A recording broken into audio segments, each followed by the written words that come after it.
Olá, boa tarde a todos e todas. Meu nome é Caetano e a gente está iniciando aqui mais um seminário online do Escritório de Evidências da Secretaria da Educação do Estado de São Paulo.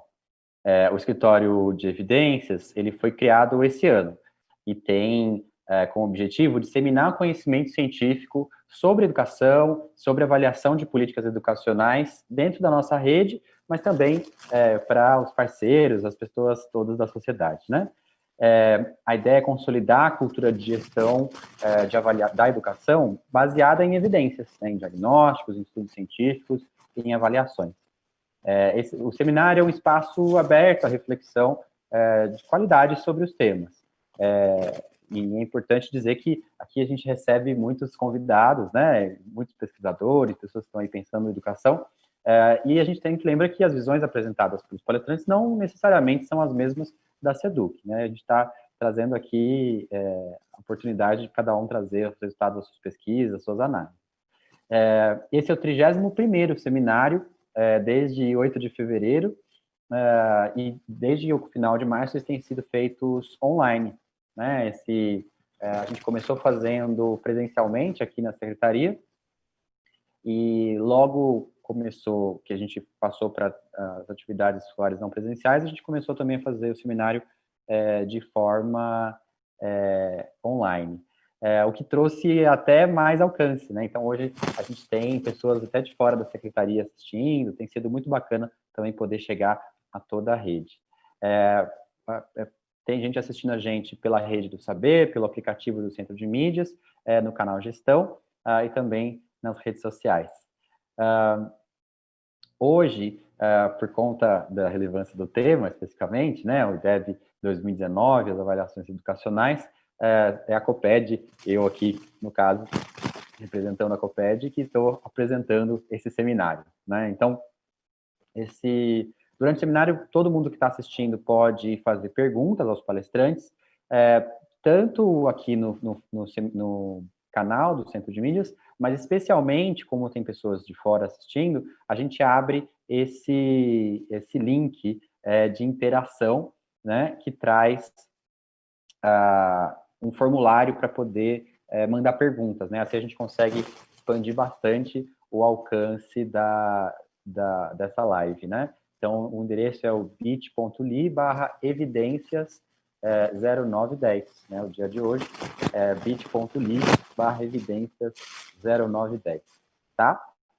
Bom, hoje a gente tem um convidado muito, muito especial, que é o Carlos Eduardo Moreno Sampaio. Então, Moreno, ele é servidor do Instituto Nacional de Estudos e Pesquisas Educacionais Anísio Teixeira, o nosso INEP, além de ser bacharel e mestre em Estatística e Métodos Quantitativos pela UNB, e doutorando em Educação pela UCB.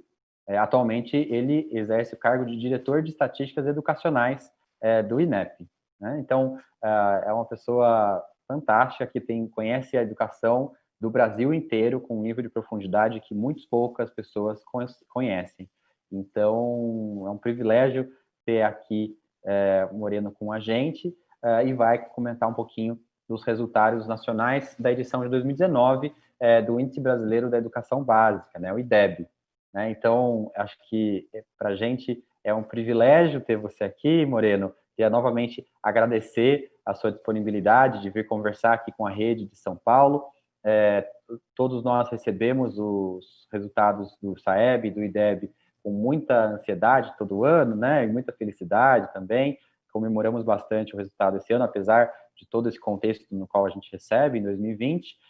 Foi bom poder celebrar também um pouco as conquistas do passado recente. Então, sem aqui me alongar demais, queria passar a palavra para você e novamente agradecer aí a sua presença. O microfone é seu, fique à vontade, tenho certeza que o pessoal vai gostar bastante da sua exposição aqui. Muito obrigado. Obrigado pelas palavras, Caetano. É um prazer estar aqui, muito obrigado pelo convite.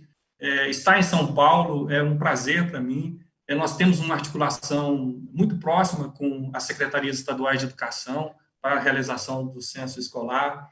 anual. E aqui em São Paulo tem a equipe do Diogo. Eu gostaria de mandar um abraço para o Diogo, para toda a equipe que contribui com o seu trabalho para que o país possa ter uma base de dados capaz de formular, elaborar um relatório muito preciso sobre a educação brasileira, as condições de oferta, exatamente para que a gente possa ter um contexto onde esses resultados das avaliações ocorrem, né? A Secretaria de Educação de São Paulo, ela funciona, não sei se você sabe, Caetano, no antigo Colégio Normal da Praça, né? Onde trabalhou o Lourenço Filho, né? Que foi o primeiro presidente do INEP. Então, quer dizer, é um local muito importante para a educação brasileira, e lá trabalha duas pessoas, duas amigas que eu conquistei ao longo dessa minha jornada, a Maria Elisa Brant e a Emília Cisac. Eu não poderia estar aqui em São Paulo, me sinto em São Paulo, sem dar um alô, um abraço a elas. E, claro, o Rocieli, com quem eu tive o privilégio de trabalhar no MEC, ele era secretário de Educação Básica, depois se tornou ministro, antes disso era secretário de Educação de Manaus, do Amazonas, enfim, é um executivo, uma pessoa como poucas, que conhece a educação brasileira, conhece as dificuldades, né, e agora está aqui em São Paulo. Eu penso que o Rocieli tem uma trajetória ainda muito grande pela frente e tem muito a contribuir para a educação brasileira, sobretudo porque ele é muito jovem, eu fico brincando com ele em relação a isso, mas assim, e nesse contato que eu tive com ele, aprendi a admirá-lo, né, o seu compromisso com a educação. Então, eu faço essas palavras iniciais para dizer para você que eu estou em casa, me sinto muito confortável ao lado de todos vocês e espero contribuir para a reflexão que faremos nos próximos minutos. Eu vou compartilhar aqui com vocês uma apresentação, só um minutinho. Então, nós vamos apresentar a vocês os resultados do IDEB na sua edição de 2019. Mas antes de entrar propriamente na apresentação dos resultados, eu gostaria de abordar uma questão que acaba sendo muito importante, que é a compreensão do indicador, né? Então, no Brasil, o monitoramento das escolas e das redes de ensino é feito por meio do IDEB, que é um indicador que relaciona o desempenho dos estudantes em avaliações externas de larga escala com os dados de fluxo escolar. Então, essa avaliação externa em larga escala, penso que todos conhecem esse conceito, mas eu gostaria de, inicialmente, salientar que ela é diferente daquela avaliação que é feita no âmbito de cada uma das escolas. Pode haver um critério diferente entre elas, mas essa não, ela é baseada numa matriz de referência, pautada nos currículos, ela não aborda todos os currículos, mas por isso que ela é chamada de padronizada, né? E essa lógica tanto do desempenho quanto do fluxo escolar, essa lógica, a gente encontra uma justificativa na própria Constituição, porque a educação no Brasil ela é referenciada como um dos direitos fundamentais expressos na nossa Constituição. É um dos deveres do Estado. E o dever do Estado em relação à educação, conforme a redação do artigo 208, deverá ser efetivado mediante a garantia de igualdade de condições de oferta para a educação básica obrigatória de 4 a 17 anos. Olha que coisa interessante, ele menciona a faixa de idade de 4 a 17 anos. Eu não tenho dúvida que o legislador, ao optar por essa redação, ele desejou que a educação básica fosse alcançada aos 17 anos. Ou seja, para que isso seja possível, é necessário que haja uma trajetória regular, ou seja, o ingresso aos 4 e a saída com a educação básica ou ensino médio concluído aos 17 anos, né? Ou seja, é necessário que haja uma trajetória regular ou um fluxo regular, que é uma das dimensões deste indicador, né? Outro ponto importante nessa reflexão inicial sobre o indicador essa garantia de condições de igualdade de permanência e acesso, a Constituição ela descreve isso, né, que isso tem que estar associado ao princípio de garantia de padrões de qualidade. E nesse ponto, eu penso que é apropriado destacar o direito de aprender. Então, nós temos aí as duas dimensões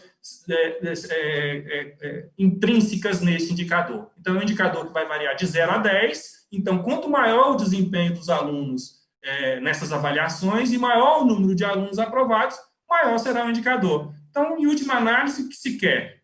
Queremos que todos os alunos aprendam e passem de ano, né? Então, essa é a lógica, uma simplicidade absoluta que se quer a partir desse indicador, né?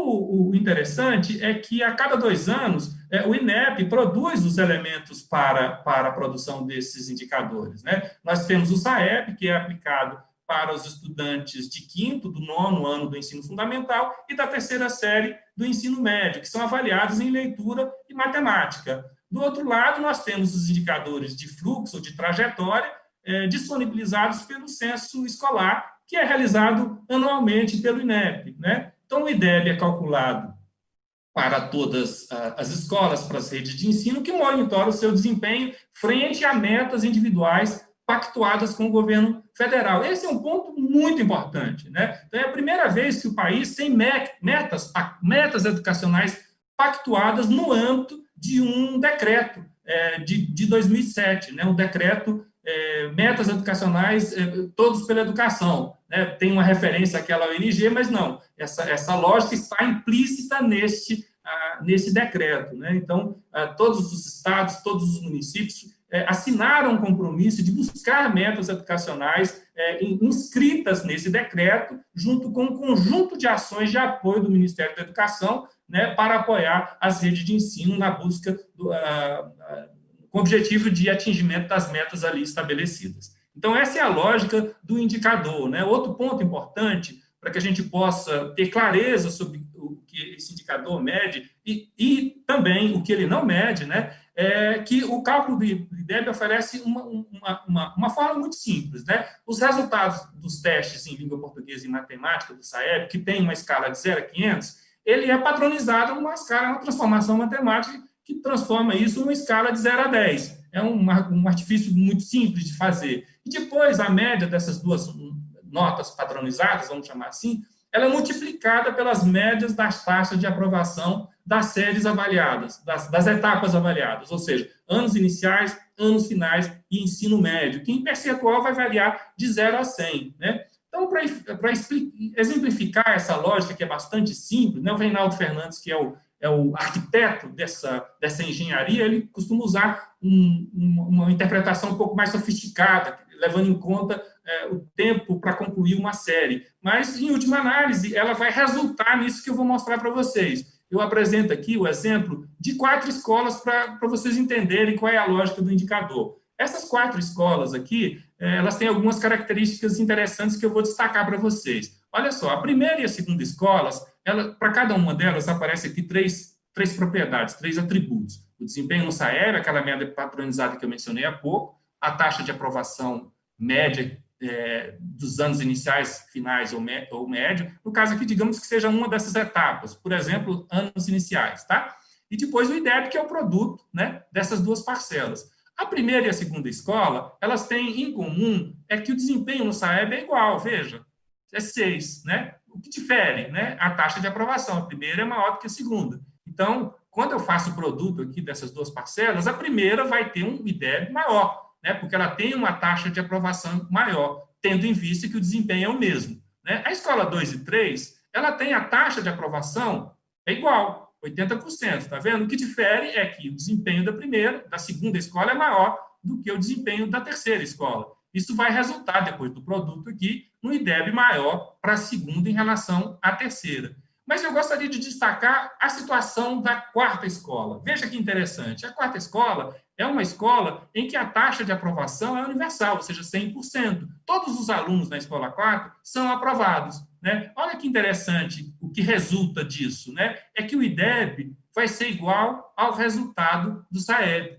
né? Então, essa é uma lógica que está por trás desse indicador. Então, ele está medindo essas duas dimensões e a fórmula de cálculo está aqui à nossa frente, né? Uma simplicidade interessante, né? De uma arquitetura interessante, né? Mas que traz no seu bojo a medição de 2 dimensões, como eu disse, bastante importantes para a educação brasileira. Alguém poderia perguntar, mas se a taxa de aprovação é 100%, por que eu não usaria, então, o IDEB só como o desempenho no SAEB, né? Então, aí eu vou explicar por que é importante essa dimensão através desse gráfico. Esse gráfico vai mostrar para a gente, eu vou ajudar vocês a interpretá-lo, tá? Então, aqui nós temos, nesse eixo aqui, ó, do 1º ao 9º ano do ensino fundamental e da 1ª à 4ª série do ensino médio. São poucas as escolas que têm 4ª série, em geral, ela termina aqui na 3ª série do ensino médio. E ele vai mostrar para a gente o que a gente está chamando aqui de taxa de insucesso, que é o complemento para tornar-se 100% da taxa de aprovação. Então, o que a gente observa aqui nessa trajetória dos estudantes? No 3º ano do ensino fundamental, olha só que interessante, a taxa de não aprovação, ou taxa de insucesso, está acima de 10%. Lembrando que um aluno típico do 3º ano do ensino fundamental é um aluno com 8 anos de idade. Né? Então, essa é uma situação muito preocupante, que é o final do ciclo de alfabetização aqui. Né?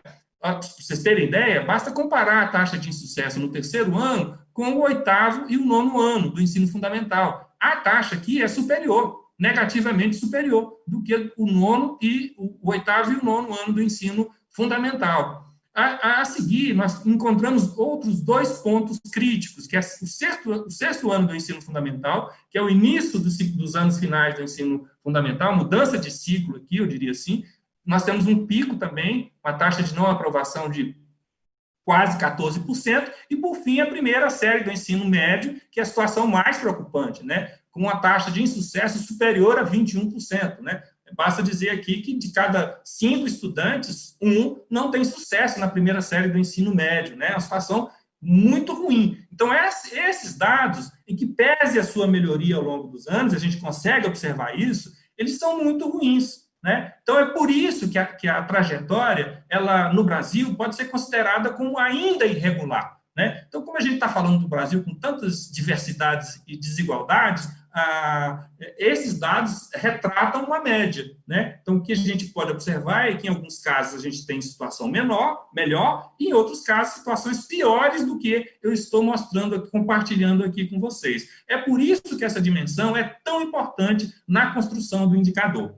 Então, seguindo a lógica ainda sobre a construção e a sua fundamentação metodológica, eu gostaria de mencionar as metas construídas para o IDEB no âmbito daquele decreto que eu acabei de mencionar para vocês. Né? Essas foram construídas metas até 2021, com a intenção de comemorar os 200 anos de independência do Brasil. Né? E as metas foram construídas também usando um artifício bastante simples. Foi feito um ajuste de uma curva chamada logística, como está mostrado aí nesse gráfico. Né? O interessante é que as curvas, as trajetórias, elas são diferentes de acordo com o estágio que cada um dos entes, o município, a escola, o estado, conseguiu alcançar no IDEB lá em 2005. Então, portanto, as metas são diferentes. Né? Vai depender disso. Os esforços para o atingimento da meta serão diferentes entre esses entes federados. Para se ter uma ideia das metas, eu compartilho com vocês aí na tela as metas para o Brasil em 2021. Para os anos finais, o valor do IDEB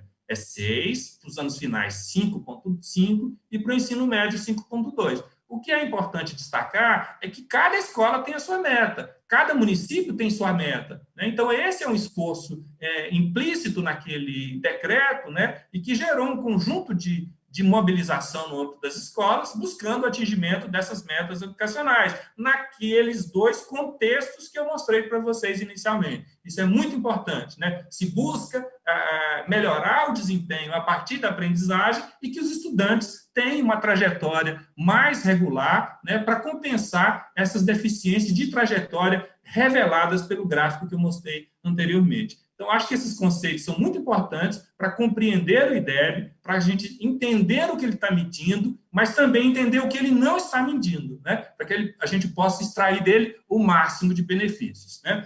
Então, eu passo, a partir de agora, a abordar, a mostrar para vocês os resultados alcançados pelo país na edição de 2019. E eu começo falando sobre os anos iniciais do ensino fundamental. É a maior etapa da educação básica. Nós temos, nessa etapa, pessoal, cerca de 15 milhões de alunos, mais de 109 mil escolas. Né? E a característica interessante nessa etapa é que ela é predominantemente de responsabilidade dos municípios. 83,7% dos estudantes dos anos iniciais, eles frequentam uma escola da rede municipal. Né? Outra característica importante a ser destacada aqui nesse slide é que acima de 19% dos estudantes dessa etapa de ensino frequentam escolas privadas, que é uma característica muito importante a ser salientada nessa etapa de ensino.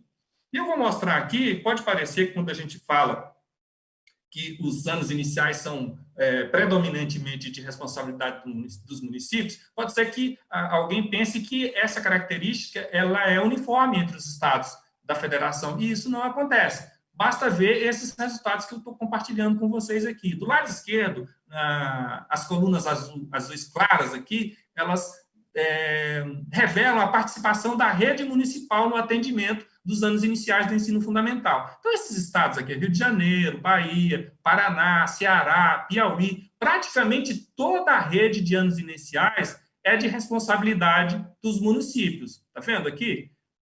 Ao mesmo tempo, do lado direito, há um predomínio da rede estadual nessa etapa de ensino. Né? Claro, se ela não tem rede municipal, ela está aqui em primeiro lugar. Mas depois dela, nós temos o Acre, Rio Grande do Sul, com quase 31,5% dos alunos de anos iniciais do ensino fundamental no Rio Grande do Sul são atendidos pela rede estadual de ensino. Vamos procurar São Paulo aqui. São Paulo tem uma participação ainda expressiva nos anos iniciais do ensino fundamental. Né? Então, 1 em cada 5 estudantes que são atendidos aqui nos anos iniciais, né, é de responsabilidade da própria rede estadual de educação. Né? É um número bastante expressivo. São Paulo está aqui mais ao lado direito desse gráfico. Aí a gente chega aqui numa tabelinha que vai mostrar a evolução do IDEB e os seus 2 componentes ao longo da série. Basta observar aqui que cada um deles, a taxa de rendimento aqui, que descreve a taxa de aprovação média nas etapas dos anos iniciais do ensino fundamental, é possível observar que ela aumenta ao longo da série, tá vendo? E aqui a nota média padronizada também, da mesma forma, ela vem aumentando, né, consistentemente ao longo da série. Né? E o IDEB também, ele continua aumentando aqui, todo ao longo da série, e as metas em cada um dos anos, se você comparar aqui, elas foram batidas. Né? A meta para 2019 é 5,7 e o resultado alcançado pelo país foi 5,9. Então, esse é o resultado obtido pelo Brasil nos anos iniciais do ensino fundamental. Eu apresento aqui do lado um gráfico que mostra, ele traduz um pouco esse gráfico, essa tabela em gráfico. As colunas aqui em azul, ela vai mostrar o resultado do IDEB. Por exemplo, 5,9, então aqui 5,9 é o tamanho dessa coluna. E vai aparecer uma bolinha com um número no meio dessa bolinha, que vai ser exatamente a meta. Tá? Então, o que vai acontecer? Eu estou explicando a lógica desse gráfico, porque ele vai se repetir ao longo da apresentação. Então, quando a bolinha estiver dentro da coluna, isso quer dizer que a meta foi alcançada. Se a bolinha estiver fora da coluna, isso vai mostrar para a gente que a meta, naquele caso, não foi atingida. Tá bom? Então, eu sigo aqui a apresentação dos resultados obtidos pelos estados brasileiros. Né? E, para a alegria de vocês, né, Caetano, o São Paulo lidera ali com um IDEB de 6,7 nos anos iniciais do ensino fundamental, e eu mostro agora para vocês a bolinha. A bolinha estabelece a meta para cada um dos estados brasileiros. Então, é muito fácil, olhando para cá, eu vou encontrar 2 bolinhas fora da coluna, né, que é do Amapá e o Rio de Janeiro. Então, isso vai revelar que esses 2 estados não atingiram a meta proposta para os anos iniciais do ensino fundamental. Então, essa é a lógica desse gráfico. Como a gente está falando aqui dos resultados do Brasil, eu gostaria de destacar um estado que eu tenho especial apreço a ele. Eu até convenci o Rocieli, quando da penúltima divulgação do IDEB, foi o próprio Rocieli. O Rocieli é um amante das estatísticas, um amante das avaliações, tanto é que esse espaço aqui que vocês têm, certamente teve um grande apoio por parte do Rocieli. Ele divulgou esses resultados de 2017 lá no INEP, em 2018, né? E a gente identificou lá o estado de Alagoas, se vocês podem observar aqui, como o estado de Alagoas superou a meta proposta. Né? Então, a meta era 4,5 e o resultado alcançado por Alagoas foi 5,6, né, que é um resultado muito bonito, porque historicamente Alagoas, quando você analisa qualquer indicador social, em geral, Alagoas estava lá nas últimas posições, né, e Alagoas está saindo das últimas posições quando se analisa o IDEB. Então, isso é uma indicação de que está sendo operada ali uma ação no sentido de melhorar esses resultados, e é muito bonito ver esse processo acontecendo ali em Alagoas. Então, esses são os resultados dos anos iniciais. Como eu não consigo mostrar todos os resultados dos 5.570 municípios, nós optamos por apresentar os resultados do município nesse gráfico, que cada coluna, no âmbito de cada unidade da federação, vai mostrar a proporção de municípios em cada um dos estados que conseguiu atingir a meta. Olha só, no caso aqui do Pará, o que eu posso dizer? Que 34% dos municípios no estado do Pará, na rede municipal, conseguiu bater a meta proposta para os anos iniciais. Então, quanto mais à direita, maior a proporção de municípios no âmbito de cada estado que conseguiu bater a meta proposta, né? Então, vamos procurar aqui São Paulo. São Paulo está mais ou menos aqui no meio, com 66%, 65,9% dos municípios aqui de São Paulo conseguiu bater a meta proposta para essa etapa de ensino. Então, esse é o retrato que nós temos sobre o Brasil. Ali do lado esquerdo, a gente tem Amapá, Sergipe, Amazonas e o Rio de Janeiro, né? Então, de novo, aqui o Rio de Janeiro com um desempenho não muito bom, sobretudo por ser um estado da região sudeste. E, do outro lado, nós temos Ceará, Alagoas, Acre, Paraná, Mato Grosso, Goiás, Espírito Santo, né, com resultados bastante expressivos no conjunto, considerando o conjunto de seus municípios. Aqui cabe destacar, eu sempre gosto de falar isso, né, quando vocês me viram falar inicialmente, as metas foram propostas levando em conta o desempenho alcançado em 2005. Né? Então, naturalmente, as metas propostas para São Paulo, elas são muito mais ambiciosas do que outros estados, né? Então, porque São Paulo, historicamente, teve um desempenho maior, né? Desde lá de 2005. Mesmo assim, São Paulo consegue um desempenho aqui que eu considero bastante expressivo, com 65,9% dos seus municípios batendo a meta proposta. E aqui é um gráfico que já se tornou tradicional na divulgação do IDEB, que mostra o contorno dos municípios brasileiros, né, representando o desempenho alcançado pela rede municipal dos municípios, considerando o intervalo de IDEB que está aí descrito nessa legenda. Ou seja, vermelho, se o resultado alcançado pela rede municipal foi até 3,7, amarelo de 3,8 a 4,9, azul, verde claro de 5 a 5,9 e verde escuro de o IDEB igual a 6 ou superior. Então, lá em 2005, o que se observa aqui no país? Né? Um predomínio da cor vermelha entre o norte, nordeste, parte do sudeste, e o predomínio do amarelo, inclusive ali na região sudeste, né? Com destaque talvez ali para São Paulo, com alguns pontos em verde, né? E o sul ali de Minas Gerais também, com essa característica muito próxima ali de São Paulo, né? O interior de São Paulo ali com muitos pontos verdes claros, né? Mas poucos pontos em verde escuro. Então, essa era a situação observada na primeira edição do IDEB. Eu vou rodar um filminho aqui e vocês vão ver o desempenho ao longo dos anos com a mudança de coloração no território. É claro que vocês podem ter uma atenção maior para o território de São Paulo. Então, esse aqui é o resultado de 2007, 2009, 2011, 2013, 15, 17 e, finalmente, agora, 2019, que é essa configuração que nós temos hoje. Né? Então, São Paulo está praticamente todo ele azul verde escuro, né? Um feito extraordinário para o estado de São Paulo. Então, a gente consegue ver a evolução espalhada pelo país inteiro, ela se concentra com mais intensidade em algumas regiões, que vocês podem apreciar pela própria coloração do dado, mas eu reitero, eu acho que a gente tem que comemorar muito esses resultados, mas nós temos situações ainda muito preocupantes em todo o território, né? E que vai ensejar de todos nós, aqueles que trabalham com educação, né? Ações no sentido de continuar essa trajetória, porque eu gostaria até de relembrar aquilo que eu já disse inicialmente. Essa trajetória do IDEB, daquele decreto, ele se encerra agora em 2021. Depois nós teremos que repactuar novas metas, talvez até repensar o indicador a ser utilizado. Nós temos aí uma proposta que está sendo apresentada pelo INEP, de ampliação do SAEB. Então, tudo isso terá que ser discutido para que o país possa encontrar mecanismos eficientes para que a educação brasileira possa continuar tendo metas educacionais, né? Eu acho que essa é uma oportunidade muito importante que nós viveremos aí nos próximos anos, né, no sentido de garantir que esse tipo de monitoramento seja mantido, né? Então, aqui é um panorama geral, desde 2005 até 2019, né, revelando essa melhoria quando se avalia esse indicador.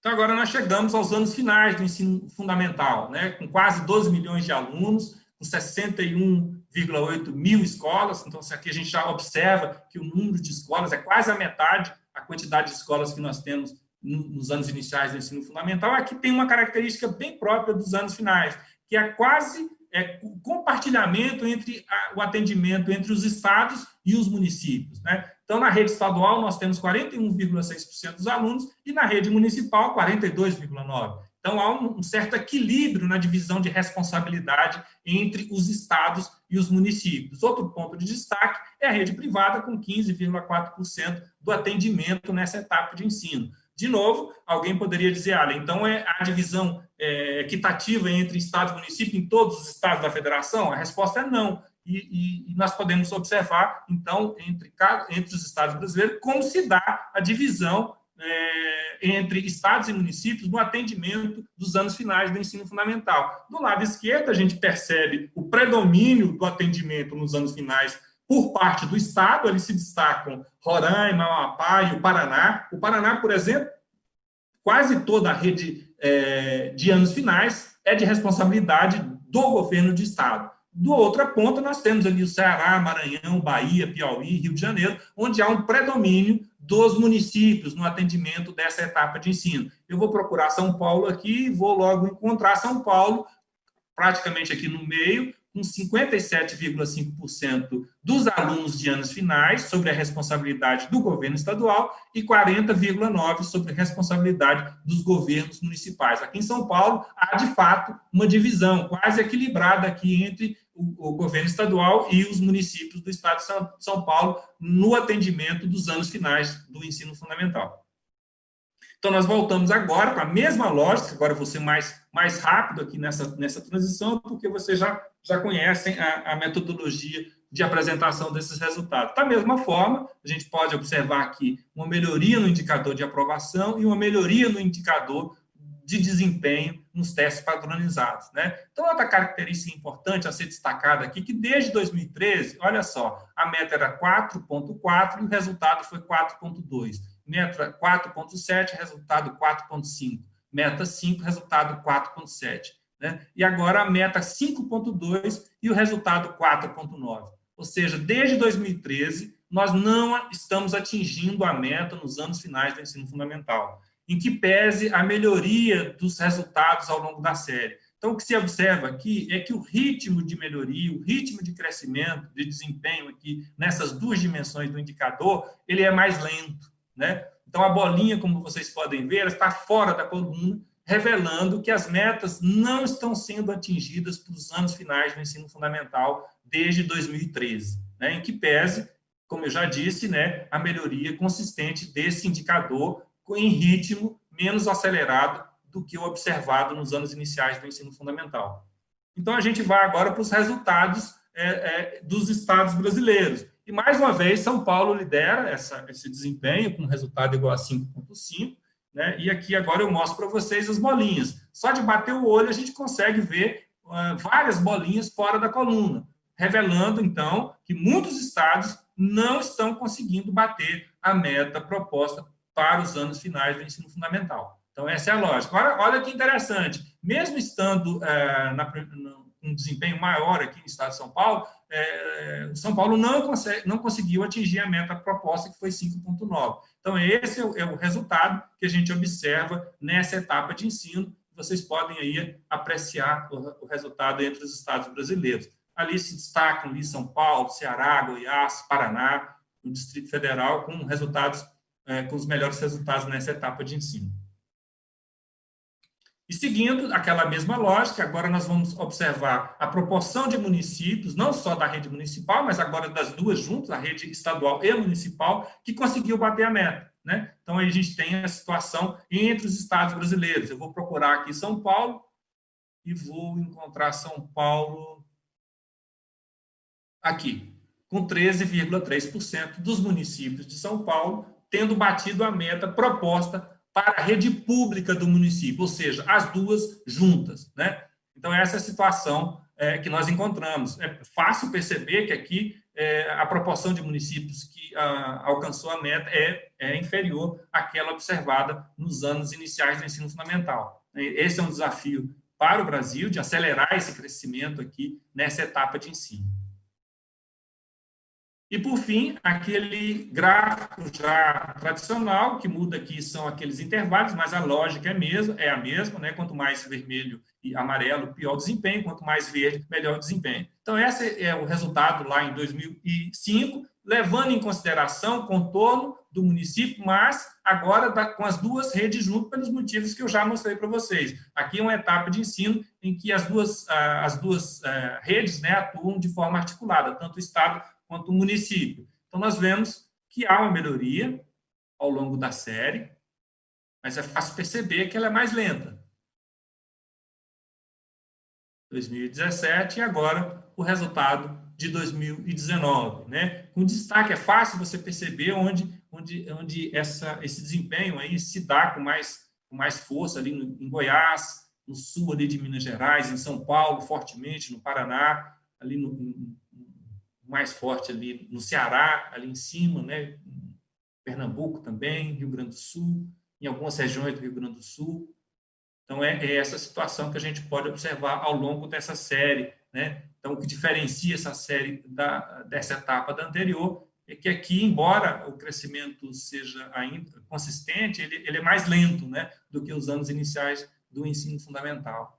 Quem atua nas escolas certamente deve perceber isso, né? Eu tenho a impressão que essa transmissão, não é, Caetano, ela está chegando às escolas do Estado, então acho que é um momento importante para que as escolas possam refletir sobre esses resultados, né, sobretudo aqui em São Paulo, em que os resultados são, em geral, melhores do que no resto do país.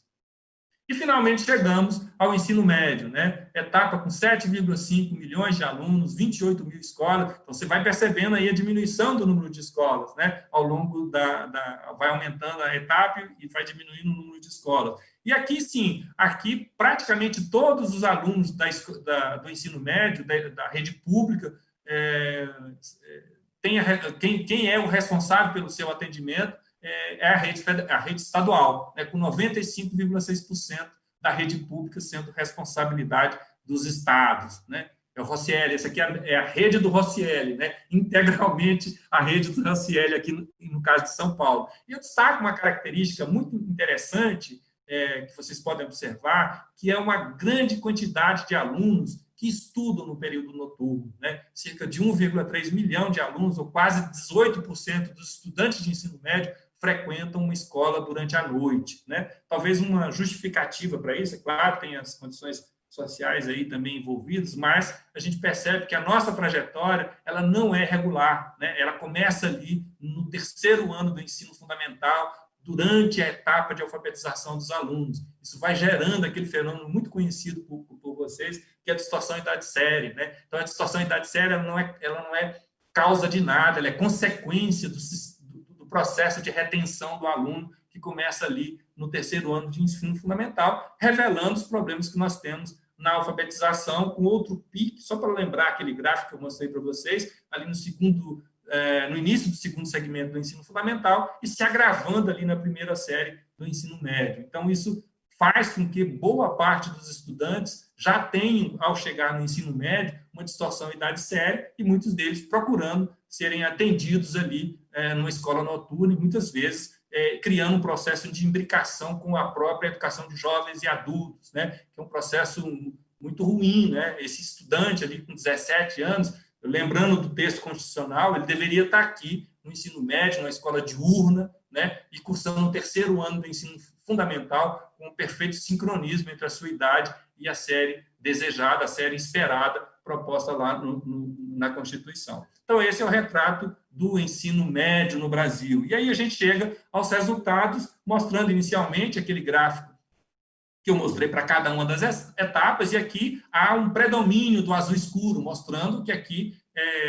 é o Estado, que é o responsável pelo atendimento do ensino médio. Mas aparece um novo ator aqui, que é essa parte preenchida com preto, né? Então, é a rede federal. E a rede federal, em alguns estados, ela passa a ser expressiva, como, por exemplo, ali no caso do Rio Grande do Norte. Quase 10% dos alunos de ensino médio no Rio Grande do Norte, eles são atendidos pela rede federal. No caso de São Paulo, vou procurar São Paulo aqui para perceber onde é que está São Paulo aqui. Está aqui São Paulo. É muito pequeno, nem aparece aqui, é inexpressiva a participação da rede federal aqui em São Paulo, né?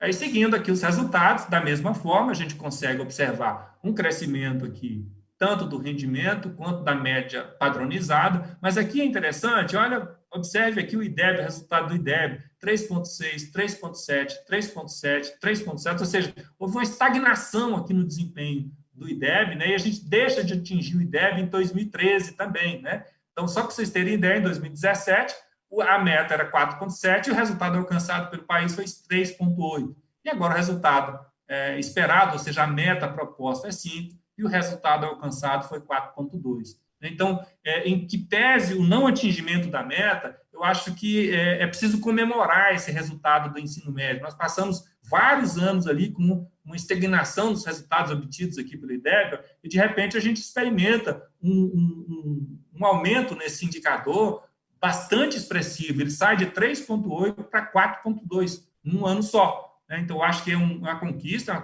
dos governos estaduais, na mobilização de seus alunos, né? Tem várias explicações, as pessoas estão buscando explicações em compreender esse fenômeno, né? Eu tenho algumas, depois a gente pode conversar sobre isso, mas, de qualquer sorte, é um resultado que deve, sim, ser comemorado, sobretudo pelo tempo que se passou aqui com esses resultados estagnados. Então, aqui estão os resultados entre os estados. A gente resolveu fazer esse mesmo gráfico, só levando em consideração os estudantes da rede estadual. E o resultado é esse aqui, tá? Então, muda pouco aqui o desempenho aqui. Goiás continua na liderança ali, batendo, inclusive, a meta proposta, né? Aparece ali Pernambuco, né, em quarto lugar, tomando lugar de São Paulo, o Paraná, Espírito Santo. Então, esse é o resultado, com as bolinhas também, de novo aqui, claro, era de se esperar, tendo em vista que a gente deixou de atingir as metas lá em 2013. Então, esse é o resultado que se pode observar. E, mais uma vez, aquele mapa que apresenta o contorno dos municípios brasileiros, mas só para lembrar que o SAEB ele foi universalizado no ensino médio só em 2017, então, portanto, eu não posso fazer esse gráfico em anos anteriores, né? Então, só posso fazer esse gráfico que mostra os resultados no âmbito de cada município a partir de 2017. Mas, mesmo assim, é possível verificar a melhoria do desempenho no ensino médio nos territórios. Ali dá para ver claramente lá o estado de Goiás, né, sendo praticamente todo ele pintado ali de verde, né? Tanto ele quanto São Paulo, Paraná, aqueles estados que estão lá naquela lista que vocês puderam apreciar no slide anterior.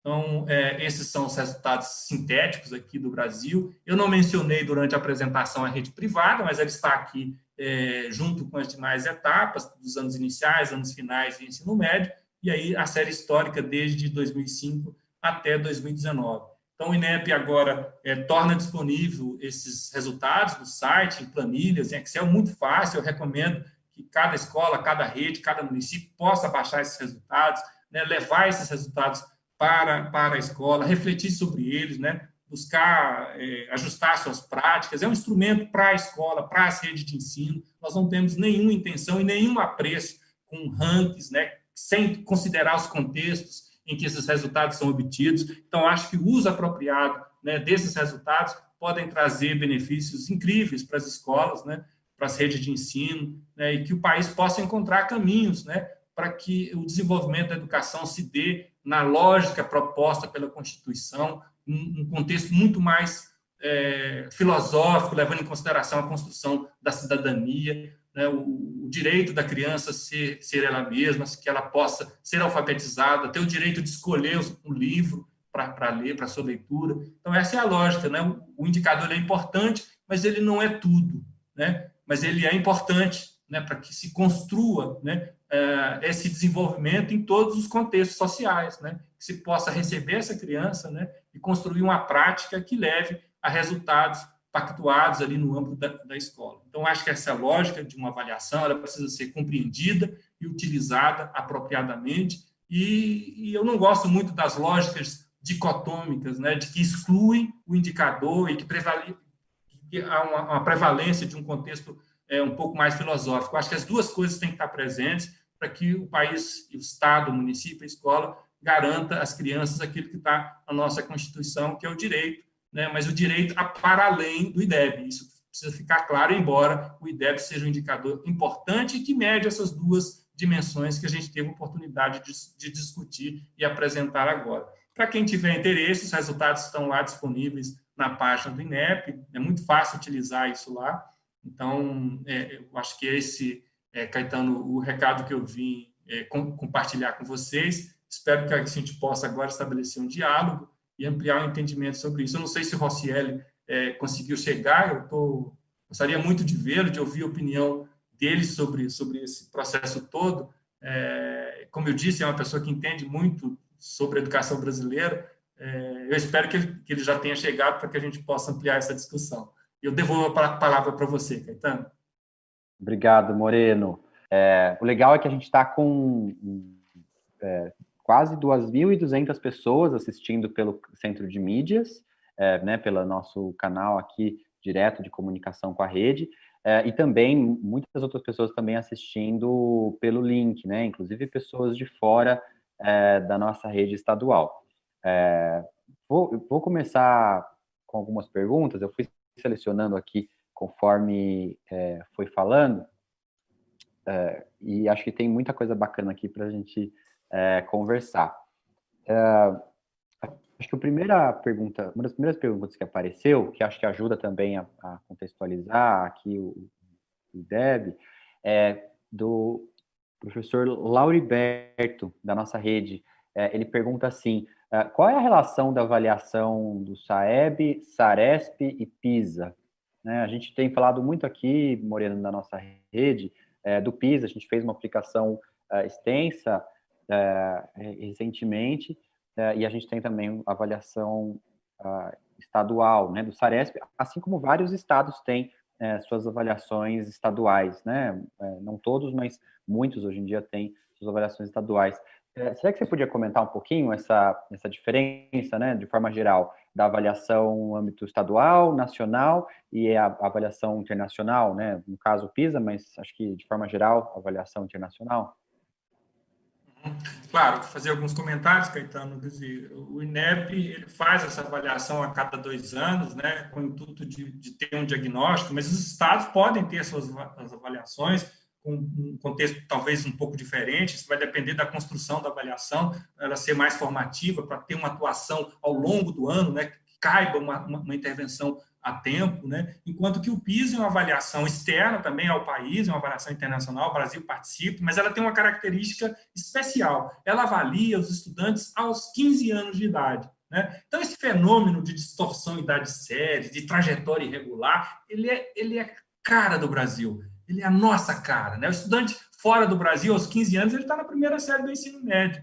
Né? Então, nós não estamos, os nossos estudantes, boa parte deles, não está ali na primeira série do ensino médio, ou seja, não tem a trajetória regular. Isso faz com que o Brasil, né, já na saída, já tenha uma desvantagem para efeito da comparação internacional. Né? Mas essa é a lógica é muito parecida das três avaliações. É claro, elas estão baseadas numa métrica, numa escala, ela é interpretável, né? Então, muitas vezes a avaliação tem uma mesma uma mesma escala. Eu não sei se o Saresp aqui está na escala do Saeb, mas se tiver, ela é comparável. Então, a lógica é a mesma e pode ser utilizada de diferentes formas, né? No caso da Saresp, se ela for divulgada a tempo, o professor pode conseguir ter uma atuação. Eu não sei se é o caso aqui de São Paulo, mas talvez seja uma boa explicação sobre as diferenças. Eu não sei se você gostaria de comentar adicionalmente alguma questão, Caetano.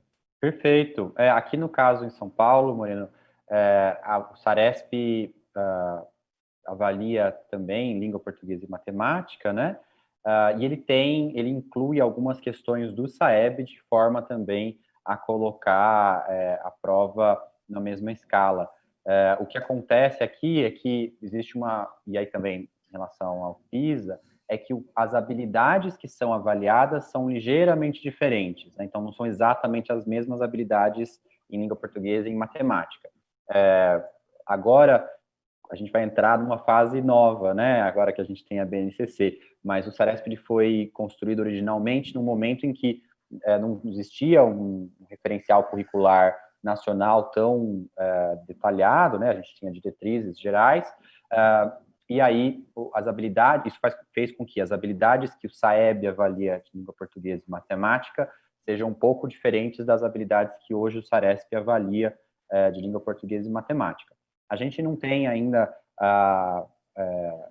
2020 ia ser o primeiro ano que a gente ia aplicar o Saresp, já pensando no currículo paulista, que já é derivado da BNCC, né, no caso do ensino fundamental. Esse ano a gente não vai aplicar, ao que tudo indica, a gente não vai aplicar Saresp, a gente está aí com essa questão da pandemia de forma bastante, enfim, não só São Paulo, né, todos os estados, mas em algum momento, no futuro breve, o que eu imagino é que a gente vai ter uma convergência ainda maior entre as habilidades avaliadas no SAEB e as habilidades avaliadas no Saresp, né? Então, acho que a gente também vai acompanhar, o INEP está propondo várias melhorias, né, com relação ao SAEB, ao IDEB, para o futuro. A gente tem acompanhado de perto, né, e também estamos muito próximos aí nessa discussão dessa avaliação daqui para frente. Mas acho que essa é uma distinção, para quem está assistindo a gente, essa é uma distinção importante ser feita e que também acontece com relação ao PISA, né?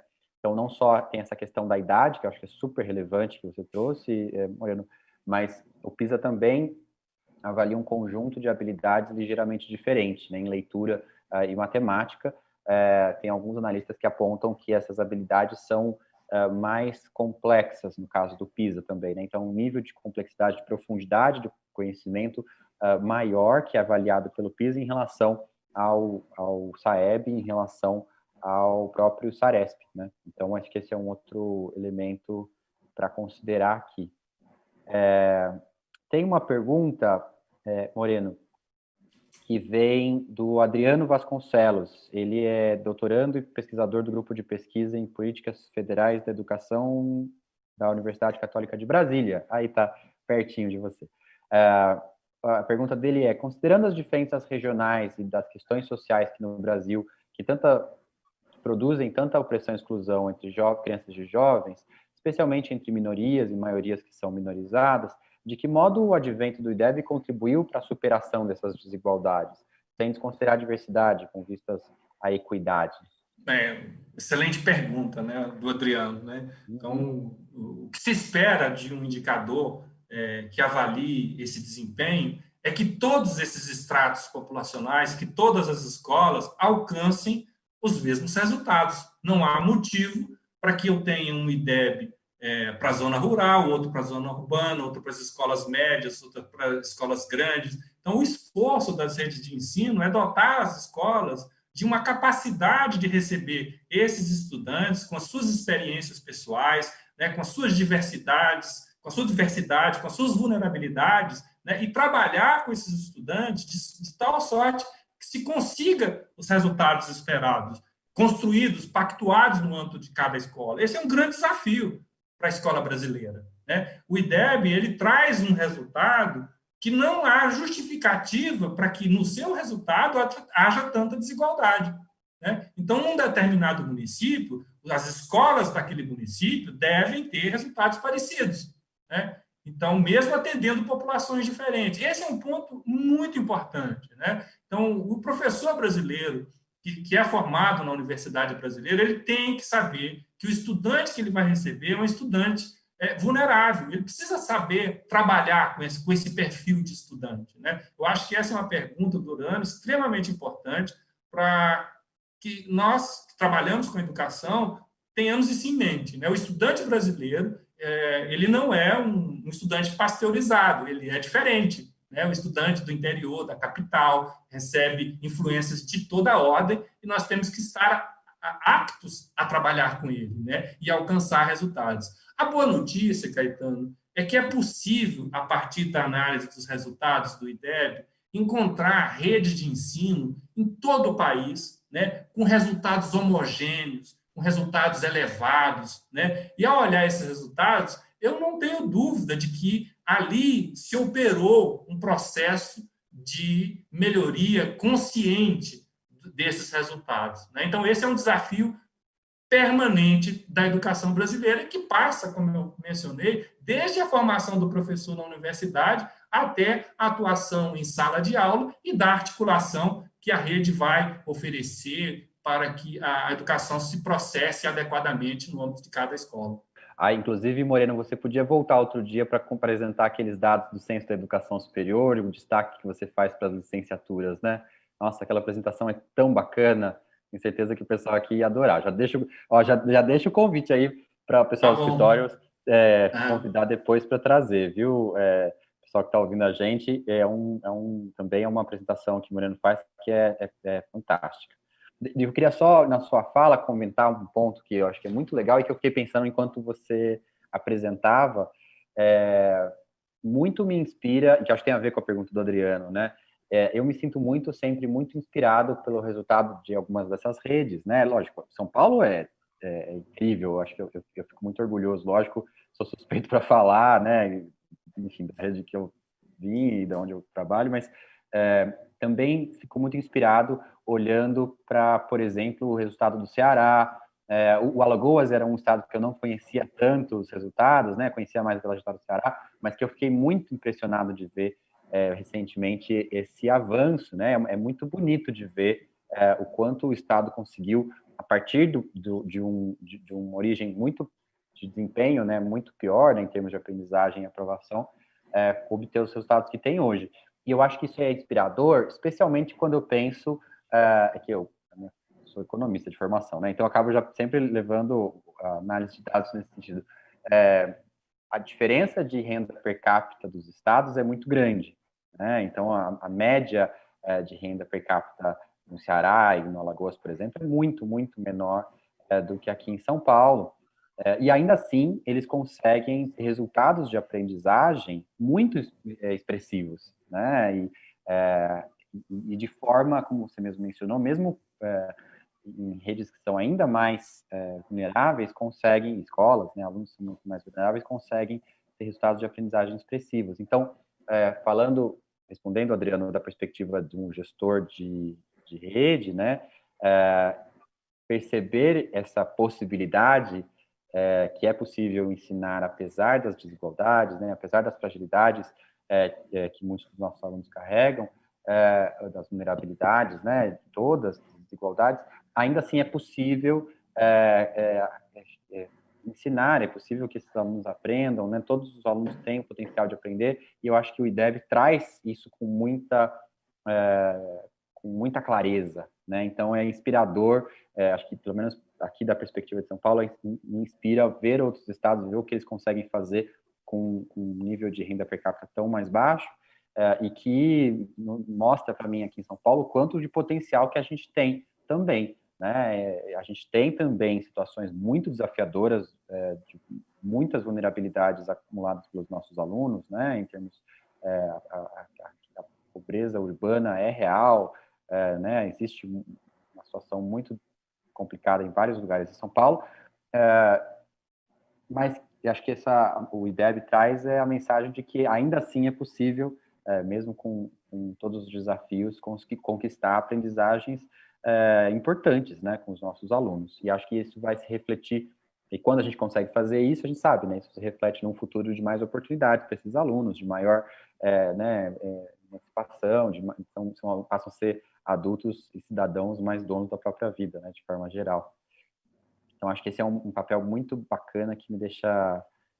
sempre gosto de ressaltar os outros estados enfim, o próprio secretário também, a CL também sempre tem um olhar geral para todo o país com essa ideia, né, de que a gente pode aprender uns com os outros e a gente consegue também se inspirar nos exemplos uns dos outros. A professora Ângela, vou voltar aqui para as perguntas, que eu já estou falando mais demais. A professora Ângela perguntou qual o site que dá para ver os gráficos, aí a Moreno colocou, né, no final, tem todas as informações no site do Inesp. A gente pode compartilhar os seus slides, Moreno, depois, com a rede? Claro, eu vou deixar aqui com vocês. Aliás, já está com vocês. Já está com vocês. Então, ótimo. Então, a gente compartilha, viu, professora Ângela? E lá nos slides tem o link detalhado para poder entrar onde tem os gráficos. A professora Thalita fez uma pergunta, Moreno, e eu queria complementar a pergunta dela para você, tá? A professora Thalita pergunta, o IDEB calcula o resultado da rede privada também? E aí, enfim, se mostrou um pouco desse resultado, mas eu queria complementar a pergunta da professora com a seguinte questão. Qual que é a representatividade desse resultado da rede privada que faz o IDEB, o SAEB, né, IDEB? Eles participam, qual que é a participação mesmo dessa rede privada no IDEB? Ou melhor, as redes privadas participam mesmo do SAEB, né? É uma coisa que isso acontece em todo o país. Eu queria que você pudesse, se possível, comentar um pouco disso. Perfeito. No SAEB, a rede privada participa de forma amostral, representando cada unidade da federação. Então, eu não posso ter um resultado da rede privada para cada um dos municípios, mas posso ter o resultado da rede privada nos anos iniciais, nos anos finais e no ensino médio no âmbito de cada estado.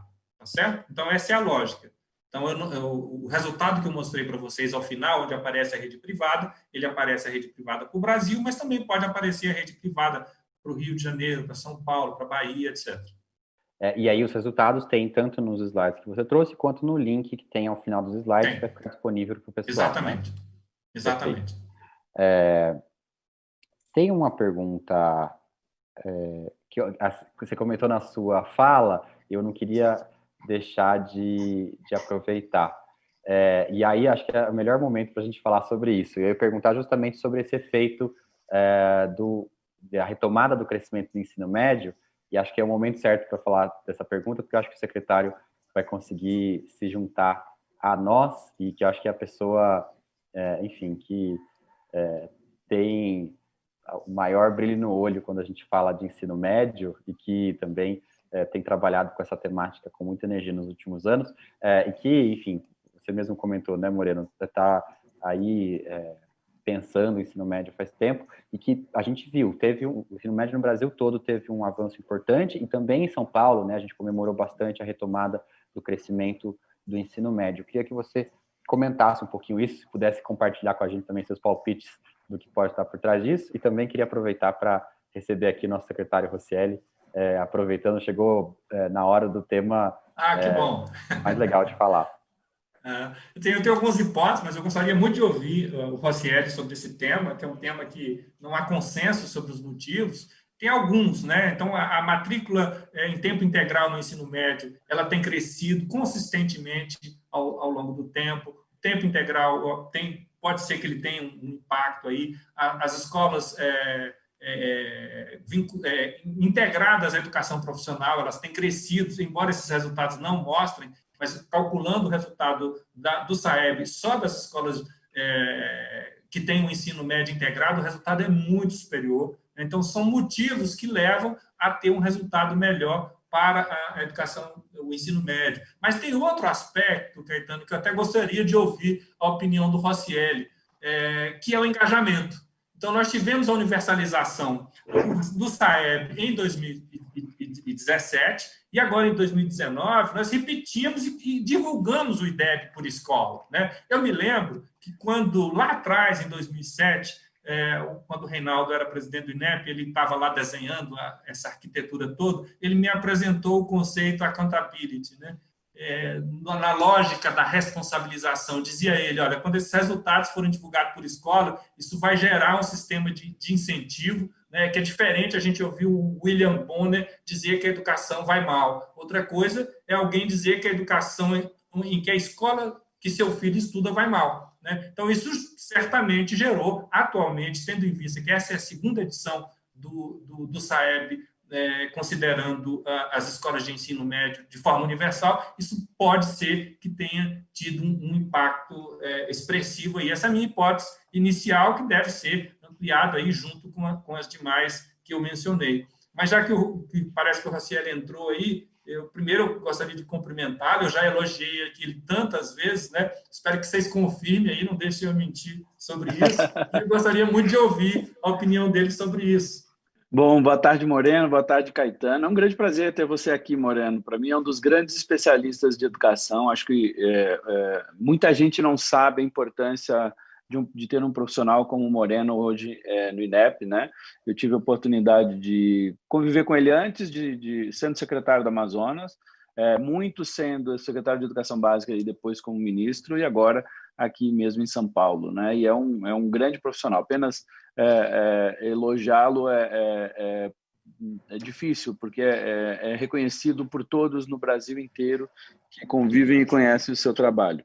Agora, esse tema do crescimento do ensino médio, primeiro, Moreno, eu concordo que tem fatores que são mais específicos, como, por exemplo, as escolas de tempo integral, realmente acho que teve um salto e tem um impacto, as escolas realmente tiveram. Eu concordo plenamente com a questão do engajamento, acho que ao universalizarmos, e essa foi uma discussão, eu estava junto, o Moreno estava junto também, no dia que decidimos isso, foi um ponto, acho, muito importante, eu concordo plenamente. Agora, eu só queria acrescentar um fator que eu acho que também fez parte disso, e a gente fala pouco, Moreno, não sei se você vai concordar, aí eu queria te ouvir sobre isso. Mas é que foi a própria reforma do ensino médio, porque eu me lembro que a gente foi muito criticado, né? Eu era secretário de Educação Básica, liderando essa parte lá junto com o ministro Mendonça na época, quando a gente fez por medida provisória, aí entrou no debate, tinha prazo para aprovar e tal. Mas eu me lembro, algumas coisas me marcaram, porque desde aquela época, até as pessoas que não tinham um vínculo grande de debate sobre educação começaram a passar, não, mas esse ensino médio é realmente ensino médio que tem, não é, enfim, e fez parte para mim desse engajamento que você falou, da avaliação, porque a avaliação ele funciona muito para o engajamento direto, num primeiro momento da própria escola e do vínculo ali com a escola, mas eu acho que trazer o debate para o colo da sociedade, eu acho que foi muito importante. E isso fez com que, por exemplo, quem acompanhou as eleições de governador mais próximo, praticamente em todos os estados teve debate sobre ensino médio, coisa que não acontecia tanto, né? As conversas eram muito mais resumidas a vou construir escolas, né? Mas não, agora vou me comprometer com crescimento, com melhoria disso e daquilo. Eu acho que mudou um pouco a perspectiva e talvez isso também tenha ajudado nesse engajamento, não como um fator único, mas eu hoje imagino que isso tem algum tipo de peso nisso. Eu concordo, até porque eu mostrei os resultados aqui, Rocieli. Nós passamos 3 anos com o IDEB igual a 3,7. 11, 13, 15, 3 anos sem nenhum movimento no indicador. Então, eu acho que a reforma vem exatamente como uma resposta, parte da resposta de um movimento para que o país pudesse se movimentar na direção de melhorar esse resultado. Eu concordo, sim. Não tinha pensado nisso, mas, claro, junta-se a esses fatores que a gente já mencionou. Se eu puder dar um pitacozinho também, mas uma das coisas que a gente observou na nossa rede também, Moreno, esse ano, foi o engajamento de forma geral, né? Mas também o engajamento dos próprios alunos, uma vez que, como eles passaram a ter a nota da própria escola, criou-se em várias das nossas escolas o sentimento de legado que podia ser deixado pelos alunos, né? Então, aquela turma que estaria saindo da terceira série do médio poder deixar como legado para aquela sua escola aquele resultado do IDEB, né? Então, acho que é um pouco diferente das outras etapas, né? Que os alunos têm menos ainda protagonismo e agência. No ensino médio, uma das coisas que os alunos mais têm ao sair da terceira série do médio é protagonismo, né? Eles querem deixar sua marca e acho que esse é um ponto que pode ter alguma relevância também. Sei que foi muito bacana ver os nossos grêmios, os nossos alunos, levantando essa bandeira, né, do legado que cada um poderia deixar, cada turma poderia deixar para a sua escola. Secretário, tem algumas perguntas aqui para o senhor. Tem uma pergunta que acho que pensada aqui para você, que a professora Edna mandou assim, bom, diante dos resultados, dos dados do ensino médio, quais que são as políticas públicas do Estado? Né? Então, acho que essa é enfim, a professora Edna levanta essa bola aqui para a secretaria. Em relação ao ensino médio ou geral, né? Acho que em relação, não sei, ela deixou aberto, né? Mas diante dos dados do ensino médio, quais as políticas públicas do Estado? Vamos lá, eu acho que uma das coisas mais importantes que a gente tem trabalhado, tanto no ensino médio quanto no sexto ao nono, tem sido uma mudança da perspectiva, trazer a educação para o jovem, para o centro, e ele cada vez mais protagonista, né? Obviamente, nós estamos no primeiro ano de implementação, por exemplo, mas trazer projeto de vida, trazer disciplinas eletivas, trazer um conjunto de coisas onde ele se coloque no seu centro e o seu projeto seja valorizado, isso faz assim uma diferença muito grande. Quando a gente olha para experiências em outros países que já fazem isso, essa talvez seja um elo de ligação muito forte que nós precisamos ter na escola. Tanto que as escolas de tempo integral, as grandes forças delas não é o tempo a mais, simplesmente, né? Porque tempo a mais fazendo a mesma coisa não surtirá um resultado tão melhor. Pelo contrário, o desincentivo seria grande. Então, acho que o Inova, acho que para mim, é um ponto assim, muito forte que São Paulo começou. Obviamente, a gente teve esta pandemia agora neste ano, que atrapalhou bastante nossos trabalhos em relação a isso, mas acho que é um ponto importante como uma política pública de transformação do sexto ao nono do ensino médio, além de, lógico, continuar progressivamente trazendo as nossas escolas, né, para o tempo integral. A revisão de materiais, a revisão dos nossos conteúdos foi muito importante.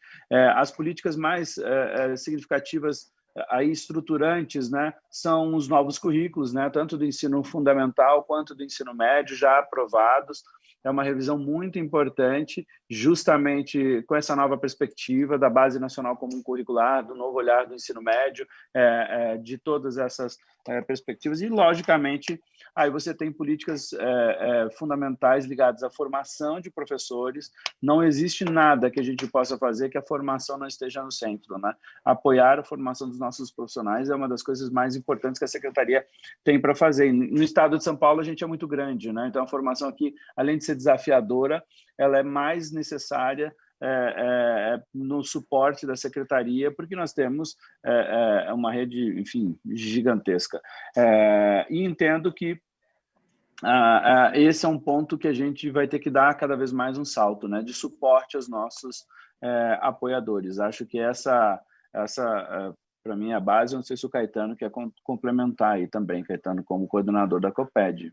Esse é um tema que eu sou apaixonado por desenvolvimento de política pública, então acho que tem muito que o Estado ainda pode fazer pelos nossos alunos do ensino médio, né? Então, um ponto que eu acho que é relevante, secretário, o Moreno comentou brevemente aqui também, mas é a expansão do ensino técnico, né?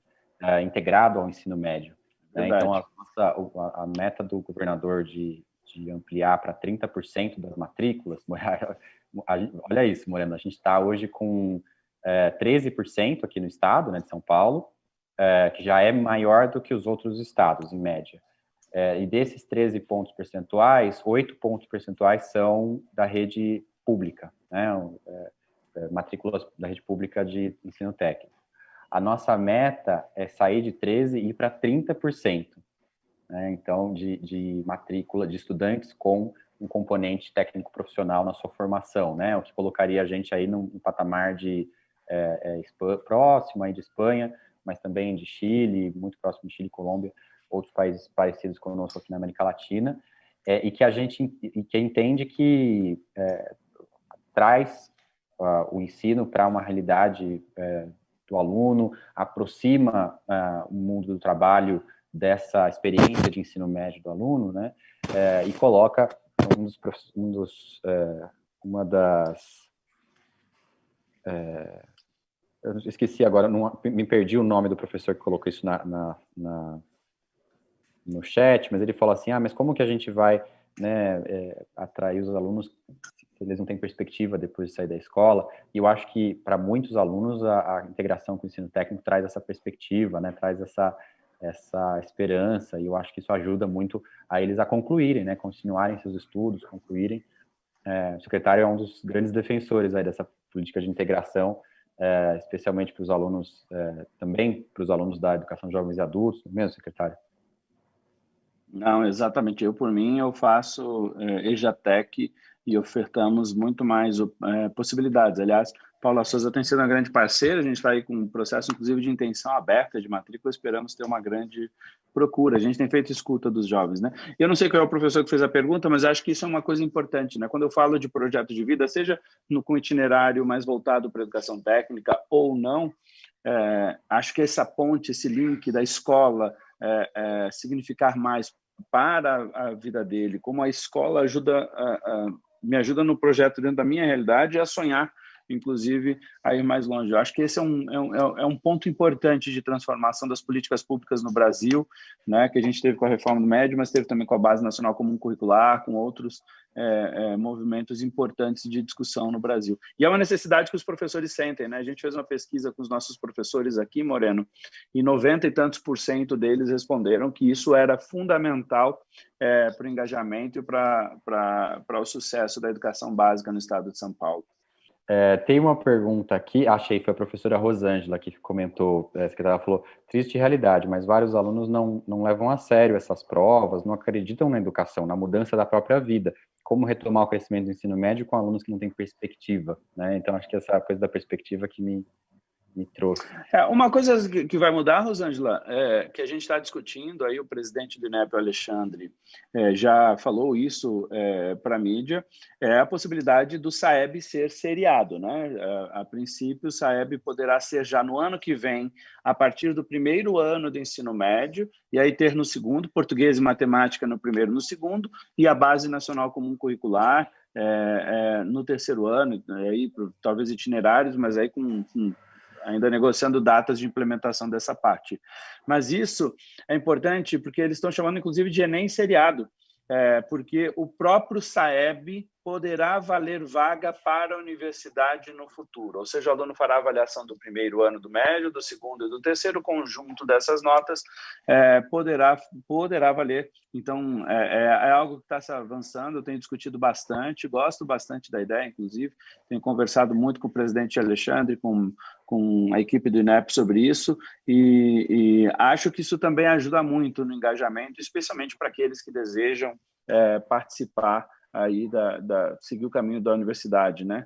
Perfeito. Me permita fazer um comentário, que eu acho que esse é um ponto muito importante, Franciele, despertar o interesse desse jovem, né? A professora menciona a falta de interesse, mas eu acho que todo o movimento da reforma da BNCC vem para criar alternativas para que esse interesse seja despertado, né? Então, quando eu vejo você falar e todo esse movimento nessa perspectiva, nessa direção de ter o estudante como centro e buscar o seu interesse e construir uma possibilidade de aprendizado, sobretudo na inserção no mundo do trabalho, é gratificante. E você toca num outro ponto, Marcelo, que eu acho que eu vou fazer uma provocação aqui nesse debate, que é a EJA.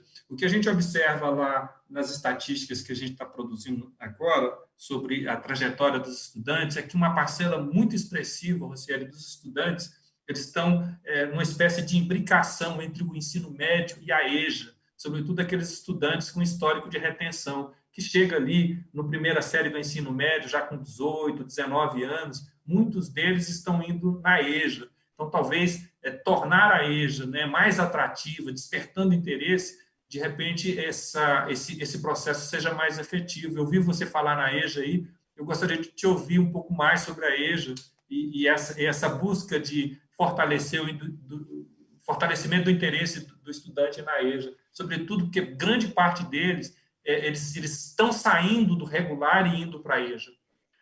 Moreno, esse para mim é um tema muito sensível. Além da EJA, eu acrescentaria nesse debate o ensino médio noturno aqui em São Paulo, que nós temos 23, 24% dos estudantes da rede estadual de São Paulo no noturno, Moreno. Inclusive, muita gente de idade, não é com distorção de idade séria, na idade apropriada daquela série, meninas de 15 anos estudando à noite. Em alguns casos, é porque está faltando escola naquela região ainda, falta vaga, né? Temos cidades assim que têm ainda algum ponto de estrangulamento. Em outros lugares, às vezes, a opção do jovem por conta de suporte à família, de trabalho e de outras perspectivas sociais que são necessárias para aquela família.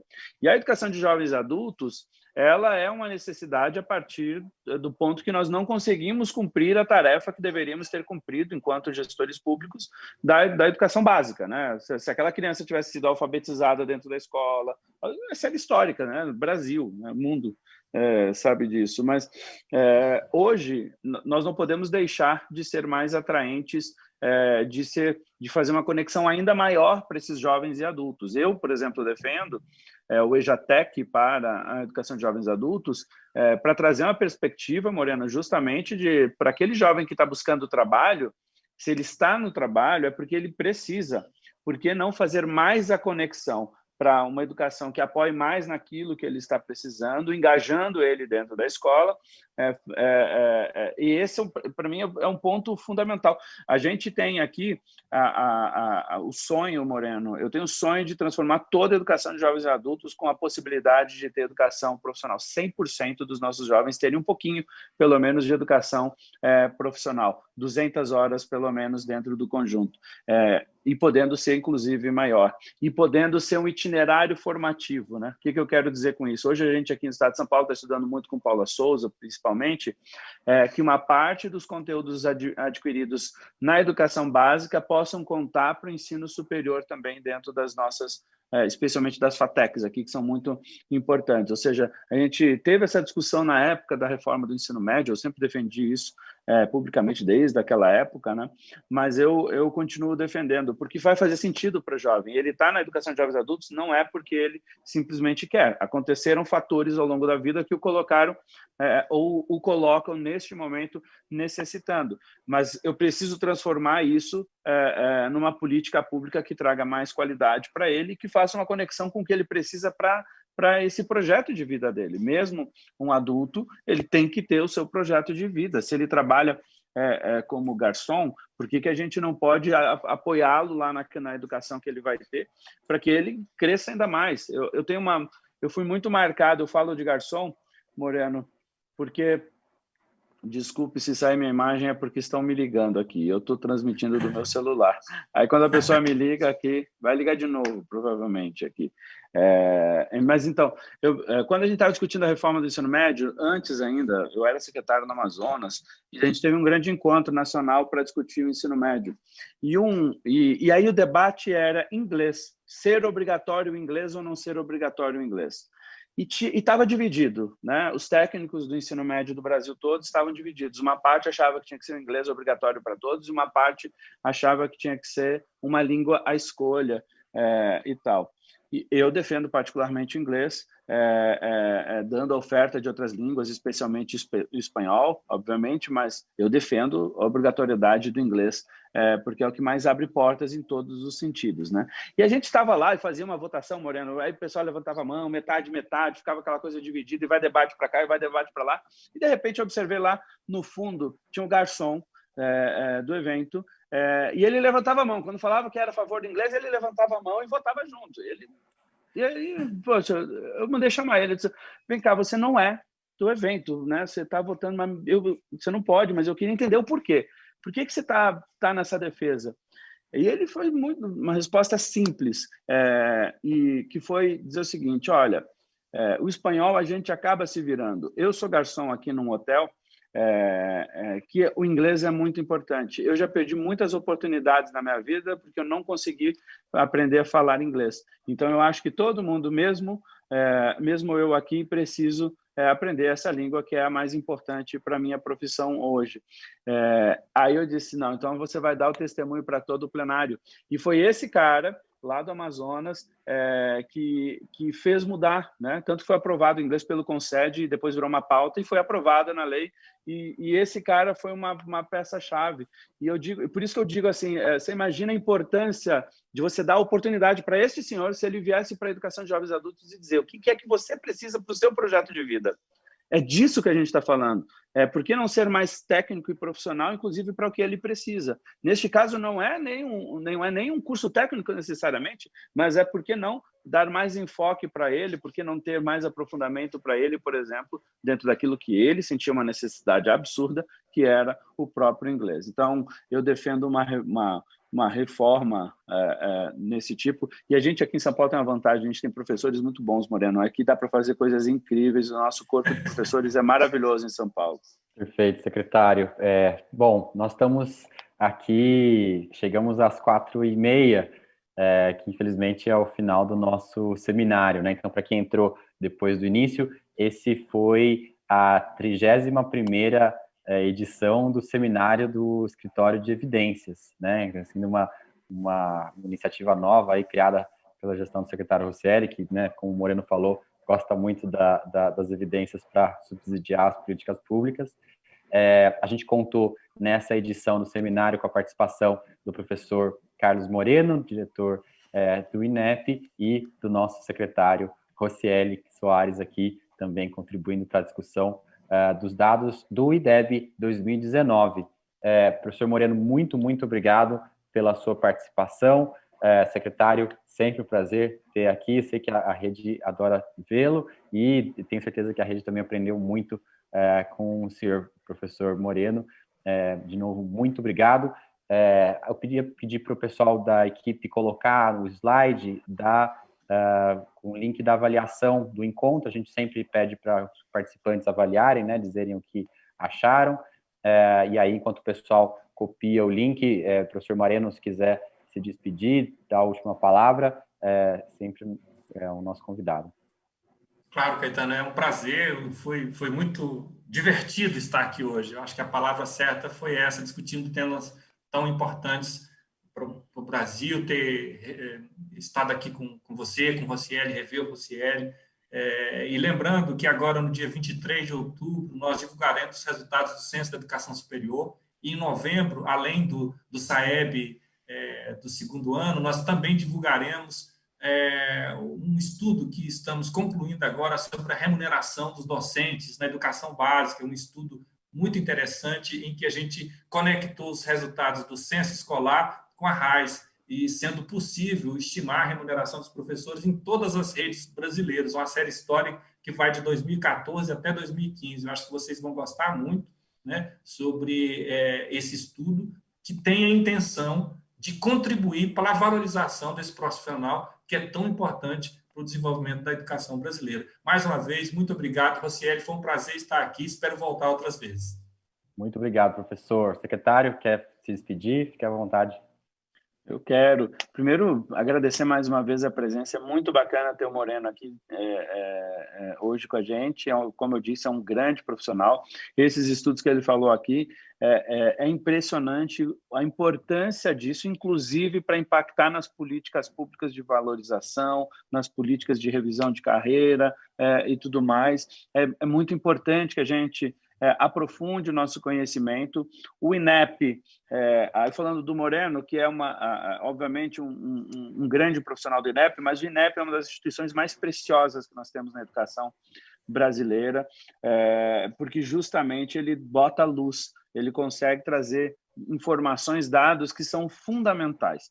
E aí eu sugiro a todas as nossas equipes que sempre que puderem, acompanhem as divulgações lá do INEP, que são sempre muito bem feitas, tem materiais incríveis, materiais muito bons sobre educação básica lá no site do INEP. E a gente vai continuar aqui, né? Esses encontros das evidências aqui, ele nasceu também de uma experiência que a gente fez lá no MEC, mas aqui foi aprofundado na época com o Thiago da CITEM, com a equipe lá da CITEM, a quem eu saúdo aqui, justamente para a gente aprofundar, trazer especialistas, pessoas que estão estudando determinados casos, e então fica sempre o convite para aqueles que puderem estar assistindo, lembrando que depois a gente vai colocar no nosso site, fica aí o vídeo vai ficar disponível para todos. Moreno, muito obrigado. Caetano, muito obrigado. E especialmente a vocês, professores, que acompanharam. Muito, muito, muito obrigado. No início da semana eu vou estar aqui com vocês no Centro de Mídias para as nossas lives. Então, acho que segunda-feira eu já estarei aqui com vocês e a gente vai mandar o convite segunda de manhã, só porque eu vou confirmar algumas coisas, mas é um prazer muito grande estar aprendendo com essa rede. Um beijo no coração de todos e boa tarde. Perfeito. Muito obrigado, Moreno, secretário. Boa tarde a todos. Tchau, tchau.